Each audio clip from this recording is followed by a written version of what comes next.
And this is CIA Brennen talking about geoengineering. You think this is a conspiracy theory? Actually, we don't have enough time for this, so we'll do it when we come back. This is something that has been going on for a long time.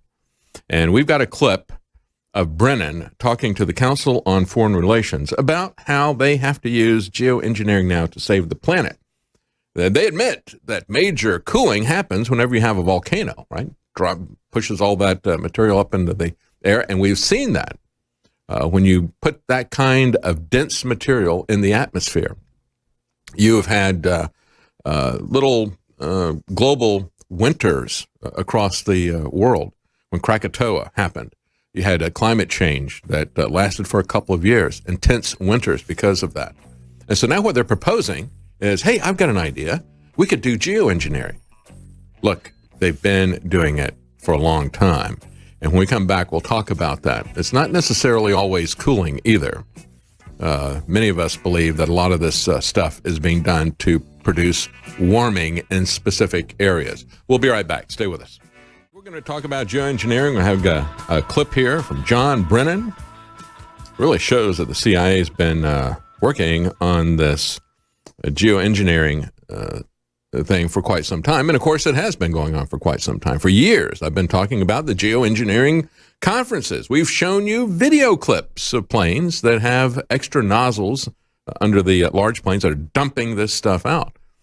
And so we're going to talk about that. We're going to talk about what we have observed. And of course, they want to pretend that this is not anything that ever crossed their mind. They would never do this until about a year ago. And then you had CNBC put out a video talking about how the Gates Foundation, why is it that Bill Gates is always at the center of all these things, right? Population reduction, geoengineering, vaccines, Planned Parenthood. He is at the epicenter of all of this stuff. Quite frankly, I think he's even more evil than George Soros, if that's possible, because he directly attacks human life. George Soros is doing it somewhat indirectly. He's coming after our freedoms and trying to, overthrow all the different structures that we have here. But I mean, Bill Gates, he just goes directly for the death kill. It's just absolutely amazing. But anyway, we can have that debate someday. Who is worse, Bill Gates or George Soros? Anyway, we'll talk about that coming up in a moment. But, this whole thing, talking about Bill Gates and vaccines, we could talk about this coronavirus as a corona effect. It's now gone viral. We see the financial markets are responding to this. It was just yesterday morning I played the clip, and one of the reasons I selected that clip was because I knew that was going to happen. And then later in the day, you see all the articles start coming out from Bloomberg and other places. Look at the markets are being rattled by this coronavirus thing. That's what they war game for every year. And going back to 2003, when I had the first really big one that I know of, at least, dark winter, they were talking about biological warfare as terrorism. And as we all know from 9/11, terrorism can come from individuals or it can come from governments, even your own government, can't it? And we can never tell what's going on, even with the American government. Are they exaggerating the risk from something, or are they lying to us to keep that risk concealed? We can't tell that about the U.S. government. We certainly can't tell that about the Chinese government. So we really don't know what's going on there. Some people are looking at this and saying, well, I'm looking at the reports of, what has happened there, and it doesn't look all that much worse than a typical flu outbreak, but they're hyping it for some reason. And then other people are saying, yeah, but the numbers are much worse than the Chinese government is telling us. So what do we know? Well, we know that we don't know, but we do know that these people are wargaming this on an annual basis. They want a pandemic, and they are going to do it at some point in time. It could be a terrorist group because this technology is getting out and becoming more widely available, or it could be a false flag terrorist attack by our own governments. And it could be that's perhaps maybe the most important aspect of this, to create panic, to create a kind of mass quarantine system and camps that are run by the military. That's what's going on now in China, to force a newly developed, untested vaccine on you. All these things are real concerns. That's my real concern, is how the governments are going to react to that. So what do you do about that? Well, I pointed out yesterday, one of the best things you can do is to make sure that you have your immune system in the best possible shape. And we've got some great products for that. But we also have our storable food, which is one way to keep out of their clutches. And regardless of what happens, if there's a panic, and we already see panic in the financial markets, it's very easy. I remember whenever the weathermen would predict snow back in North Carolina, because it would only happen, occasionally, and it wouldn't last but for a day or two. But they knew that businesses were going to be closed, and they would just wipe out the grocery store shelves of bread and milk. For some reason, they would go for those two things. Not that they're... I don't know how many people just eat bread and milk on a regular basis when a snowstorm's not coming, but I guess they're going for white food because a snowstorm's coming. I don't know why those two things in particular. But you've also seen the cases where, as a joke, somebody goes on radio and plants a rumor that we're going to be out of toilet paper, and they can create a run on toilet paper and make that all go away. There can be real disasters. There can be manufactured disasters, disasters based on rumors and misinformation. And if we do have a real situation in terms of a pandemic, and that will happen eventually, they are planning on it every year, you want to make sure that you have a backup. And unlike the food and milk that you're going to go down and buy from the grocery store, storable food is going to last for 25 years. Our storable food comes from My Patriot Supply. We private label it right out of there. They're shipping it straight out of their factory, but they've told us that they're going to run out in the next few weeks. So people need to order now if you want your storable food within 7 to 10 days, because food suppliers across the U.S. are running out of this. It's not just individuals, but it's also institutional and governmental buyers. So when you look at the situation that's developing in China, you want to make sure that you have some way to insulate yourself from the consequences of this and insulate yourself from the system that may want to grab you, put you in a camp, and inoculate you. That's my biggest fear. I'm much more concerned about their vaccines being forced on me than I am on any kind of virus that's coming from abroad. So again, you need to have storable food regardless of the situation. It could be hurricane season, it could be a natural disaster, it could be man-made, it could be something that's just based on a rumor. And now you can get that at InfoWarsStore.com. You want to be able to wait out this storm and not get in the clutches of the government, whatever happens. All right, let's go back to the geoengineering. Not bioengineering, not bioweapons, but this is a different kind of weapon. Our government has so many different things that they want to do to us. Yeah, the top climate change scientist for the National Oceanic and Atmospheric Administration, that's NOAA, has received a $4 million grant from Congress and permission to study 2 highly controversial geoengineering methods in an attempt to cool the Earth. This guy is the director of the Chemical Sciences Division of NOAA's Earth System Research Laboratory. Chemical Sciences Division. There we go. And they are dumping chemicals into the atmosphere. And they have been doing it for a long time, folks. As a matter of fact, going back to, I think it's beginning of 2013, we had a film contest here, and I've talked about this a couple of times. People did a documentary about chemtrails, and they had an app called Skydar Alert. You would take a picture when you see persistent chemtrails that were in a crosshatch pattern over your city. You would take a picture of it and send it to them. And what they did was they correlated that to temperatures. And they found that those particular patterns were corresponding to a couple of degree increase in temperature in those areas.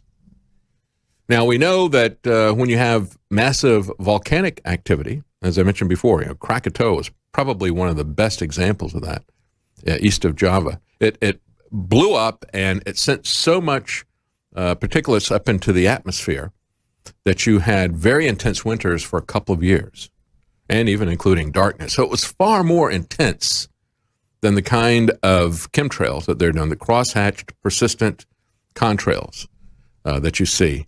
But they looked at it and they said, well, this is causing localized warming.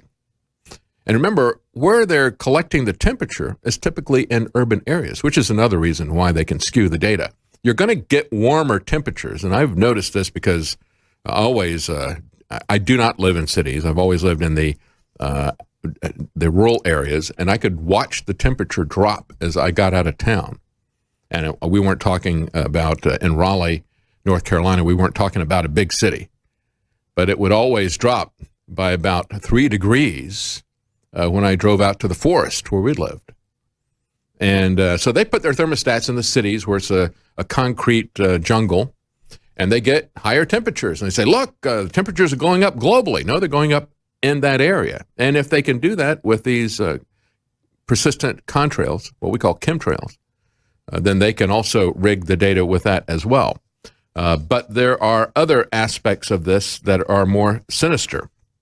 And, the idea that this is something that is new, that this is a novel idea, and they just came up with what they call Plan B. That's what they're calling it from NOAA. This is Plan B.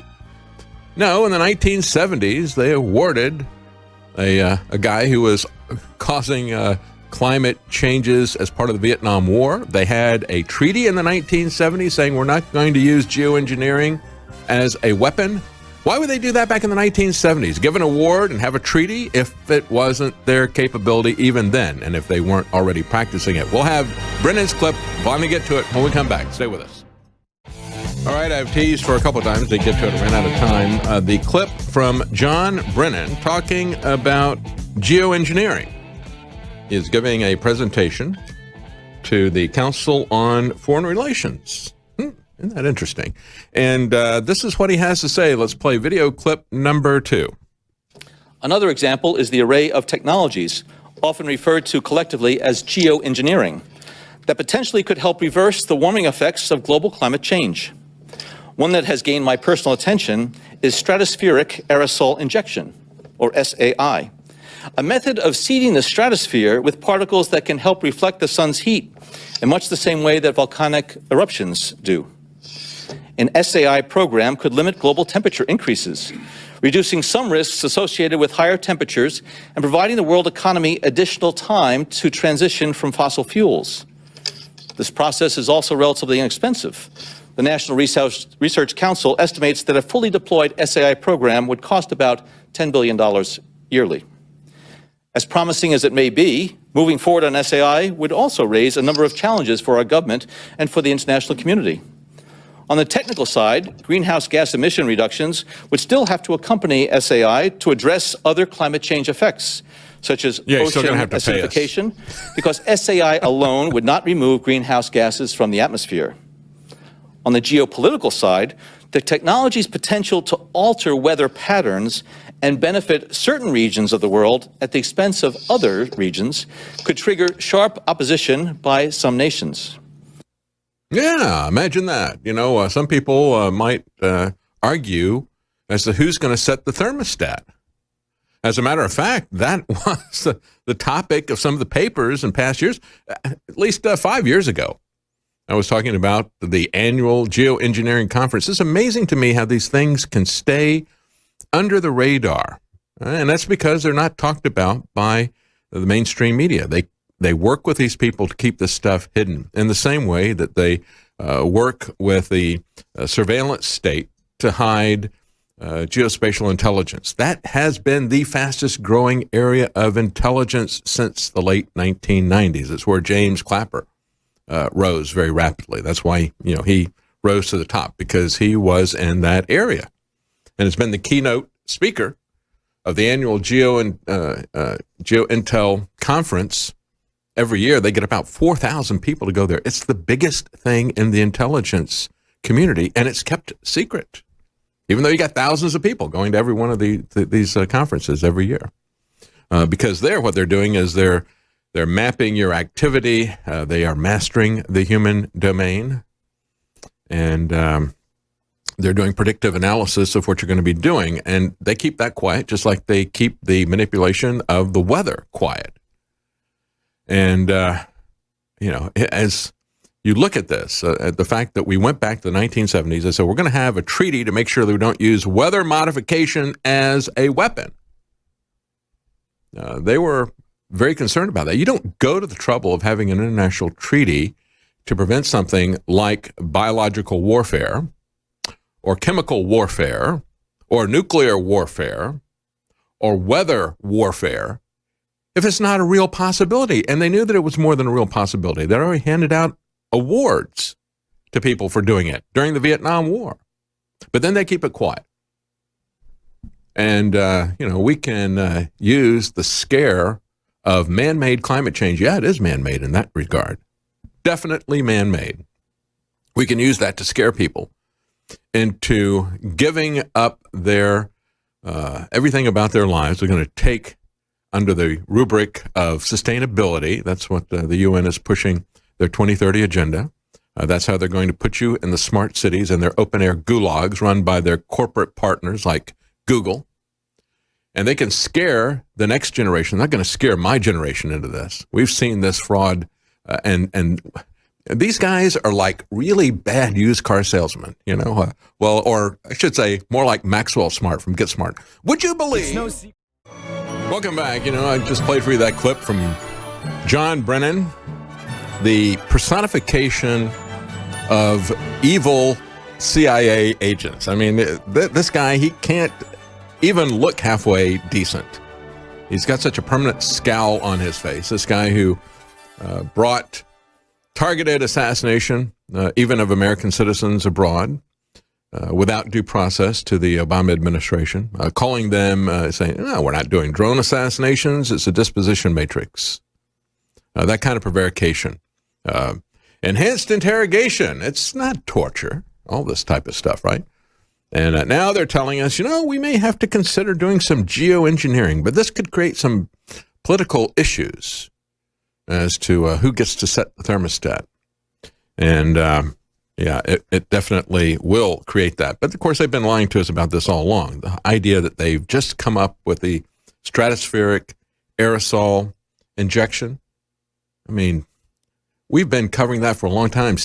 Steve Quayle had a website where he basically focused almost exclusively on that, the videos on that site. You could see them spraying it. It's not coming out of the engines. I mean, we've had testimony from retired Air Force personnel that we've aired on these shows here at InfoWars. This has been going on for a long time, but now they're pretending they've newly discovered this. And of course, they've been lying to us about everything. This is why I say, we have to be concerned about what's going on with this coronavirus, simply because